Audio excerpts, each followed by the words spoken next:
Top leaders of the National Super Alliance are split over whether or not Raila Odinga should be sworn in as the people's president on December 12.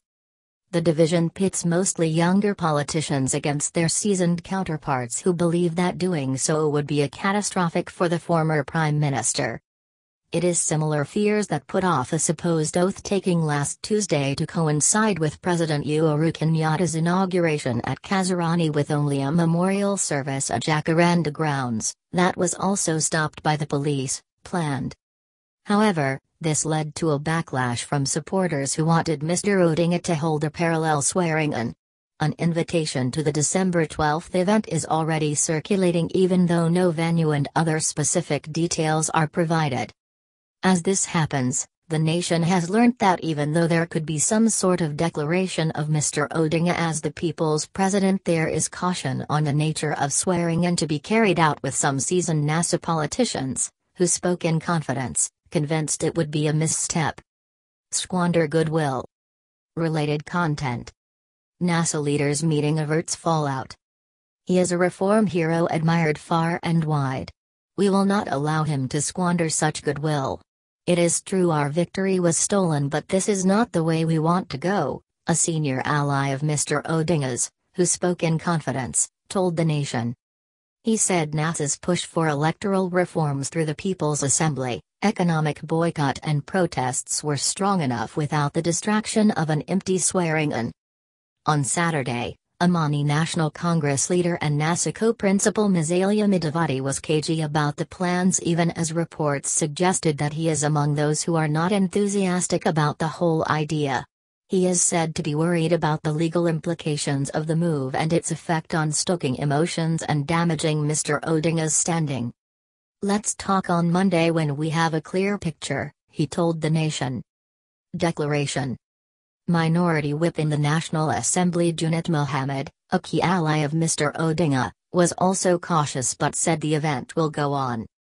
"We are on course with the swearing-in, but proper communication will be issued in due course," he said. Read, People's Assembly, NASA's way forward. Read, Raila, I'll also take oath as president. Mr Odinga's own declaration on Tuesday at Jacaranda grounds in Nairobi that he would be sworn in on Jamhuri Day came as a surprise to many, including some of his co-principals who are said not to have been in the loop. It would later turn out that Mr Odinga made the declaration in the heat of the moment, largely driven by pressure from the ecstatic supporters who have been demanding that he, in defiance of President Kenyatta's victory, should swear himself in and lead them to State House. The statement was made out of public pressure, said a top member of the coalition who did not want to appear as openly contradicting their candidate in the August 8 election. Since the announcement, there have been a series of consultative meetings by the NASA leadership. Cracks emerged. On Thursday, such a meeting was held at Mr Mudavadi's home on Riverside Drive, Nairobi, to draw a roadmap for the opposition outfit, even as cracks emerged among affiliate parties on the parliamentary leadership. ANC and Wiper Party have cried foul over the list of NASA nominees to various House roles. At a parliamentary group meeting last Wednesday, Wiper Party, whose leader Kalonzo Musyoka has been away attending to his ailing wife in Germany, avoided the swearing-in subject, with some members saying that they are not keen on it. Read, Raila keeps country guessing on next move. Read, State reacts to Raila parallel swearing in. The party's organizing secretary Robert Mbui, while admitting that they were not involved in the preparations for the swearing-in, said they were waiting for clear information on the subject from Mr Musyoka. He, however, insisted that Mr Odinga's announcement is supported by all NASA's affiliate parties. Planning stage. I understand why not every single member may be fully in the picture, because things are still at the planning stage. There is still time to concretize all this before December 12, he told the Sunday Nation yesterday. None of the coalition members was willing to outright say that the planned event would be shelved, on the understanding that only Mr Odinga would himself do so. There is also fear of backlash for such leaders who would be seen as going against the supporters who are already tuned to witness the event. Analysts say the onus is on the coalition to psychologically begin to prepare their supporters for an announcement calling off the swearing-in ceremony by explaining that such an exercise will amount to nothing as President Kenyatta has already taken office.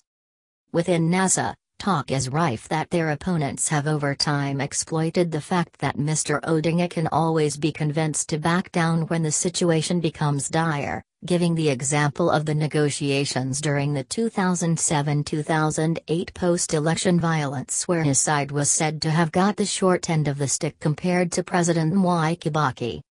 Supporters killed. He may want to achieve this, but he is not as ruthless as he should.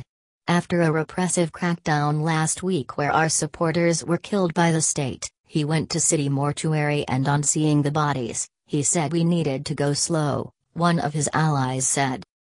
Mr. Odinga's main challenge is how to pacify his charged supporters who are ready to go to any lengths to have him sworn into office on Jamhuri Day, as shown by the hundreds of tweets which greeted his statement last weekend that he would not agree to take the oath. The outrage from his supporters was captured in a tweet posted by his former critic-turned-ally, Miguna Miguna. This is at Raila Odinga's big mistake. In 2011, Alassane Ouattara bravely staked out the presidency of Côte d'Ivoire. Gambian President, Adama Barrow did the same in January 2017. No one begs for power. Oath. With indications that Mr. Musyoka will not be in the country anytime soon, it remains to be seen how Mr. Odinga would take any oath without a deputy, as the law requires.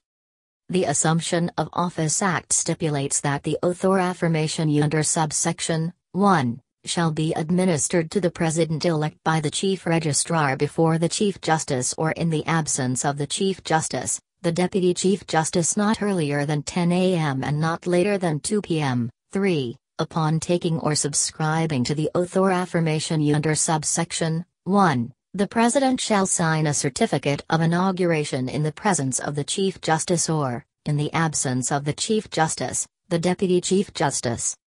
It remains to be seen which official from the judiciary would be audacious enough to preside over such an event, or if NASA will create its own procedures. The main argument remains that sovereignty is in the people. Foul play. In May 2016, Uganda opposition leader Kizza Besigye claiming foul play in the presidential elections won by Mr. Yoweri Museveni released a video of himself taking an oath of office. What followed was ruthless state crackdown that saw him put on house arrest. The act did not help him capture state power, with some observers even arguing that he diminished his standing. Government officials are said to be closely monitoring Mr. Odinga's moves, with some suggesting that if he is sworn in, they may have no choice but to charge him with treason as stipulated in Chapter 7 of the Penal Code. The offense attracts death sentence if one is convicted. This would be a slippery path even for the government given the massive following Mr. Odinga enjoys.